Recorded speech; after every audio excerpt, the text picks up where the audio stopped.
Assalamualaikum warahmatullahi wabarakatuh. Ya, alhamdulillah hari ini adalah termin kedua. Kita akan lanjutkan belajar tentang hukum Mendel.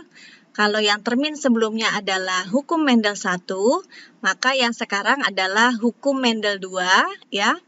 Oke, seperti yang sudah ditampilkan di slide pertama, ya kita lihat bahwasanya prinsip-prinsip hereditas ya memiliki garis besar, yaitu yang pertama adalah pewarisan sifat Mendel yang seperti ini. Nah, oke. Kemudian penyimpangan pola hereditas yang ini, ya. Oke. Nah, pada saat pewarisan yang sifat Mendel, maka di sini akan terbagi menjadi 4, ya. Yang pertama adalah monohibrid, kemudian dihibrid, kemudian perkawinan resiprok, backcross, dan ya test cross. Oke. Dimana kalau yang monohibrid, dihibrid, resiprok, backcross, dan test cross, ini semuanya melibatkan alel. Nah, ini dia. Ya, melibatkan alel. Oke. Sedangkan yang terjadi di mana penyimpangan pola hereditas, ya, maka di sini ada 5. Yang pertama kita klasifikasikan menjadi penyimpangan semu hukum Mendel. Yang kedua adalah tautan gen. Yang ketiga adalah pindah silang. Kemudian tautan seks, ya. Kemudian gen letal. Oke. Nah, penyimpangan semu hukum Mendel ada 5, interaksi gen, kriptomeri, epistatis, hipostatis, polimeri, dan gen-gen komplementer. Oke, untuk konsentrasi di termin hari ini, maka yang akan dijelaskan adalah dihibrid, nah yang ini, kemudian perkawinan resiprok, backcross, dan test cross. Oke, itu adalah pembukaan ya untuk pembelajaran kita mengenai termin yang kedua, yaitu hukum Mendel 2 dan bentuk-bentuk persilangan lainnya yang mengikuti dari hukum Mendel. Oke, ini dia adalah esensi dari penjelasan hukum Mendel 2, yaitu yang disebut dengan asortasi bebas.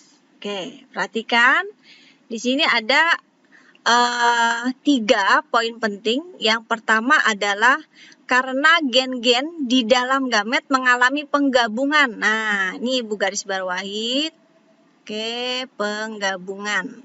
Nah, ini dia yang disebut dengan asortasi. Secara bebas, ya, pada saat nantinya akhirnya menghasilkan individu baru. Oke. Selanjutnya adalah poin yang kedua yang perlu dicermati adalah hukum Mendel 2 ini adalah hasil persilangan dihibrid. Oke. Di artinya 2, hibrid artinya sifat beda. Sehingga hukum Mendel 2 ini ya sangat erat kaitannya ketika persilangannya dihibrid. Adapun perbandingan fenotipnya yaitu 9 banding 3 banding 3 banding 1. Oke. Ini yang akan kita perdalam hari ini. Diingat-ingat ya, jadi Mendel 1 kemarin segregasi bebas. Mendel 2 berarti asortasi bebas. Oke. Selanjutnya adalah kita coba ke kasus persilangannya. Nah, ini dia. Oke. Biji bulat itu B besar, warna kuning K besar. Ya, disilangkan dengan biji keriput B kecil, warna hijau K kecil. Buatlah hasil persilangan F1 dan F2-nya. Nah, ini di garis bawahi, ya. Karena biji bulat, berarti ini pertamanya, kemudian fenotip keduanya tentang warna, berarti ini tentang bentuk dan warna. dominan terhadap biji keriput dan warna hijau, maka F1 seluruhnya berupa kacang ercis berbiji bulat dan warna kuning. Oke, maka gimana nih ya untuk hasil-hasil dari F1 dan F2-nya?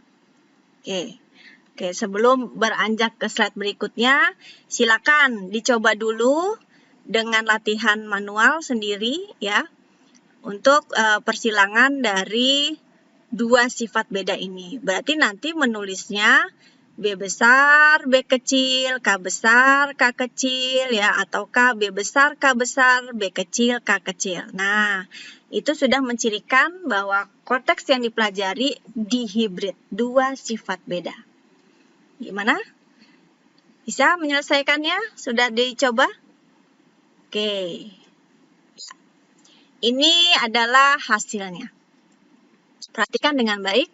Di sini berarti berbiji bulat warna kuning, B besar, K besar, K besar ya. Oke, yang ini. Terus B kecil, K kecil, K kecil. Oke, sudah kita tulis. Maka hasil gametnya menjadi yang ini. Nih, Ibu lingkari. B besar, K besar. Kemudian B kecil, K kecil. Nih, Ibu lingkari. Oke, ya. Sehingga B besar, B kecil, K besar, K kecil itu adalah hasil F1-nya. Dengan fenotip berarti yang tampak berbiji bulat berwarna kuning. Bagaimana dengan F2-nya? Nah, kawinkan dengan sesama F1 ini. B besar, B kecil, K besar, K kecil, gametnya 4 ini ya, maka hasilnya tentu kamu bikin ya tabel boleh ya, hasilnya tentu akan menghasilkan 16. Nah, gimana bentuk tabelnya? Ayo dicoba dulu mengerjakan sendiri. Oke. Nah, kurang lebih inilah yang tepat, yaitu gamet B besar K besar, B besar K kecil, B kecil K besar, B kecil K kecil. Maka hasil fenotipnya adalah 9:3 banding 3 banding 1. Perbandingan genotipnya adalah 1 banding 2 banding 2 banding 4 banding 1 banding 2 banding 1 banding 2 banding 1.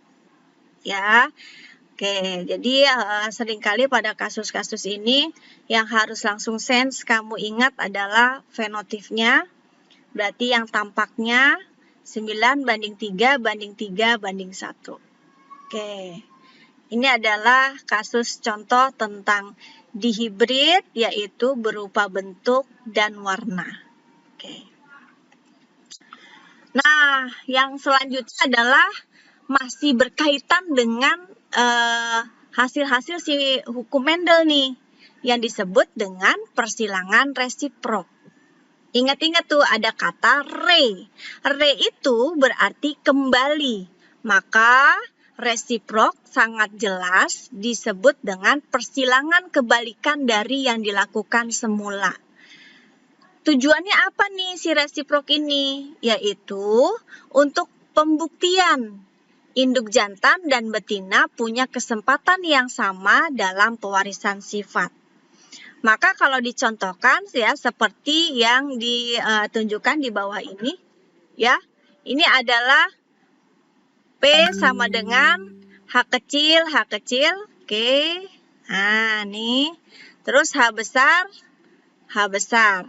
Oke. Maka F1-nya H besar, H kecil. Hasilnya warnanya berarti hijau. Ya. Nah, F1-nya dikawinkan sesama F1 sehingga menghasilkan F2 hijau, kuning. Dengan genotipnya H besar, H kecil, dan H besar, H kecil. Gimana nih hasil resiproknya? Maka tinggal kamu balikan, yaitu H besar dipersilangkan dengan H kecil. Nah, dilihat dibalik. Seperti tadi proses di awal, kebalikan. Ya. maka hasilnya ternyata sama nih. Oke, itu adalah resiprok. Yang selanjutnya yang terakhir adalah back cross dengan test cross. Ya. Untuk back cross adalah persilangan antara individu F1 dengan salah satu induknya untuk mencari genotip induk. Ingat-ingat nih, dengan salah satu induknya. Tujuannya mencari genotip induk. Sedangkan test cross ya, itu persilangan individu F1-nya dengan yang mana nih? Yaitu homozigot resesif. Ya, dengan homozigot resesif. Oke, itu jadi penekanan membedakan back cross dengan tag cross. Maka kalau dicontohkan dengan bentuk persilangannya, Anda perhatikan yang ini. Nah, selanjutnya yang ini. Oke, kalau yang test cross yang ini. Nah, udah Ibu kasih tanda tuh. Ya. Oke, itulah yang membedakan antara back cross dengan tag cross. Tapi ini kasusnya masih monohibrid. Ya, berarti satu sifat beda. Maka munculnya kan cuma hitam disilangkan sama putih. Gimana nih contohnya kalau di hibrid? Berarti kan dua sifat beda. Nah, contohnya kayak gini. Nih contoh test cross-nya. Prinsip persilangannya sama, berarti harus dengan yang induk bersifat homozigot resesif. Ya, sehingga kalau kasusnya di hibrid maka bisa muncul kayak gini. Ya. H besar, H kecil, T besar, T kecil, ya, disilangkan dengan H kecil, H kecil, T kecil, T kecil. Ini dicontohkan pada hewan ya, test cross-nya yang bertanduk hitam dengan yang tanduk nih, ya, tanduk, bertanduk, ya, yang bertanduk T besar, ya, kemudian H besarnya itu hitam. Maka fenotipnya yang dimunculkan adalah seperti ini. Oke ya, itu adalah bentuk contoh test cross pada kasus yang dihibrid. Baik, itu anak-anak untuk penjelasan termin yang kedua, hukum Mendel, yaitu hukum Mendel yang kedua. Berikut resiprok, test cross, dan back cross yang masih mengikuti dari aturan hukum Mendel. Berarti ada termin 3 yang artinya yang tidak mengikuti dari hukum Mendel 1 dan 2. Makanya disebut dengan penyimpangan semu hukum Mendel. Oke, semuanya saya cukupkan pembelajaran hari ini tentang hukum Mendel 2. Semoga bermanfaat ya. Wassalamualaikum warahmatullahi wabarakatuh.